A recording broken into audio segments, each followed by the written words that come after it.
indignation à travers les communiqués du gouvernement malien et celui du Collège des chefs de l'État, des chefs d'État de l'Alliance des États du Sahel, l'implication inacceptable du régime algérien dans la destruction d'un aéronef drone de nos forces armées et de sécurité dans la nuit du 31 mars au 1er avril 2025 à Tinzaouaten, cercle d'Abebara, dans la région de Kidal.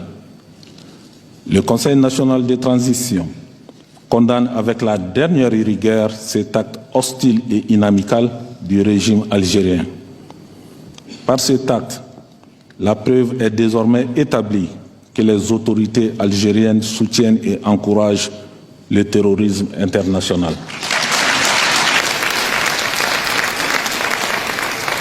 Nous exigeons que les autorités algériennes mettent immédiatement fin aux actions d'ingérence et de déstabilisation, qu'elles respectent les engagements bilatéraux et multilatéraux et qu'elles se joignent de manière constructive aux efforts régionaux pour la paix et la sécurité.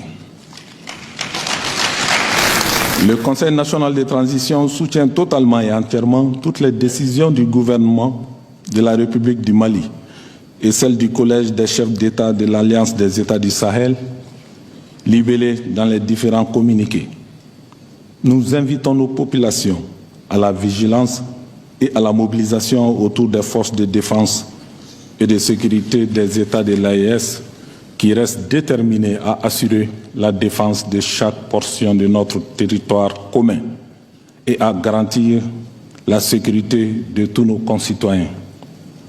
C'est le lieu ou l'occasion de saluer au nom des populations du Sahel leurs excellences le général d'armée Assimi Goïta, président de la transition du Mali, chef de l'État, président en exercice de la Confédération de l'Alliance des États du Sahel, AES. Le capitaine Ibrahim Traoré, président du Faso.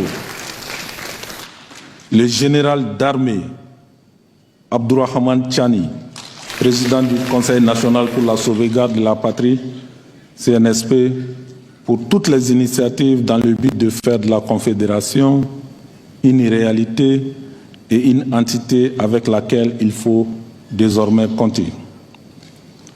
Il me plaît, une fois de plus, de saluer le leadership de nos trois présidents, mais aussi dire toute notre satisfaction des prouesses réalisées par nos femmes.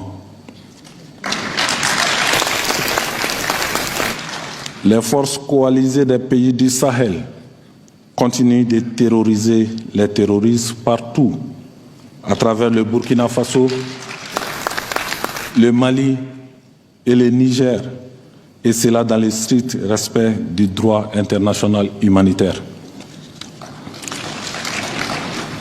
Braves et téméraires officiers, sous-officiers et militaires du rang, vous avez notre soutien indéfectible et total.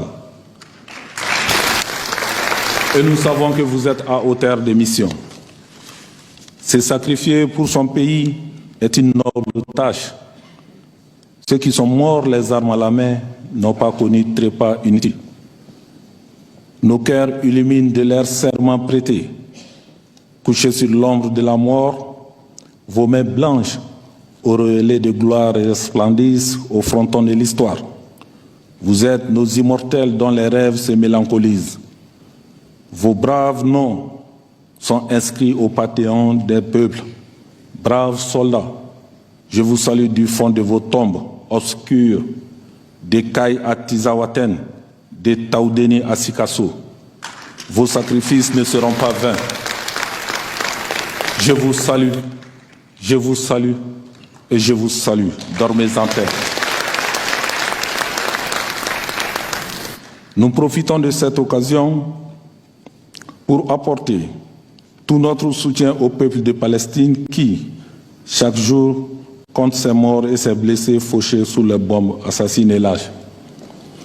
Nous appelons à la fin immédiate de ces bombardements. Monsieur le Premier ministre, chers collègues, mesdames et messieurs, oui, La tâche à laquelle nous sommes confrontés est immense et d'autres choix encore plus exigeants nous attendent. Je reste optimiste quant au retour à l'ordre constitutionnel. Nous en sortirons, Inch'Allah.